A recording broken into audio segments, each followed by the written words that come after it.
Lockdown ఎందుకు రాబోతుంది అని అంటే, ఏదో తెగుల్ని వాళ్ళు బయటికి తీసుకురాబోతున్నారండి.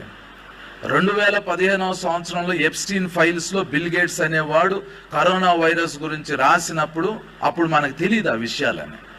2019 సంవత్సరంలో వాళ్ళే కరోనా వైరస్ ని పంపించారు, వాళ్ళే వ్యాక్సిన్ ని పంపించారు. ఆ వ్యాక్సిన్ వేయించుకున్నందుకు డబ్బులన్నీ వాళ్ళకి వెళ్ళిపోయినాయి.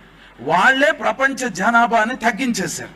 ఇప్పుడు వాళ్లే సమస్తాన్ని కంట్రోల్ చేసి 2027 కానీ 2028 కానీ ఒక తెగులు పంపిపోతున్నారు. మరణములో వాళ్ళనను అని రాయబడింది కింద ఫుట్ నోట్లు, తెగుళ్ళు అని ఉండే ఒక తెగులు రాబోతుందండి.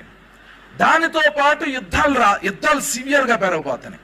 దాంతో పాటు పెట్రోల్ ఉండదు, దాంతో పాటు కరెంట్ ఉండదు. మొత్తం ప్రపంచాన్ని ఏం చేయబోతున్నారు అని అంటే గ్రేట్ లాక్డౌన్ లోకి తీసుకెళ్ళబోతున్నారు. గ్రేట్ లాక్డౌన్ అంటే ఏంటంటే ఇక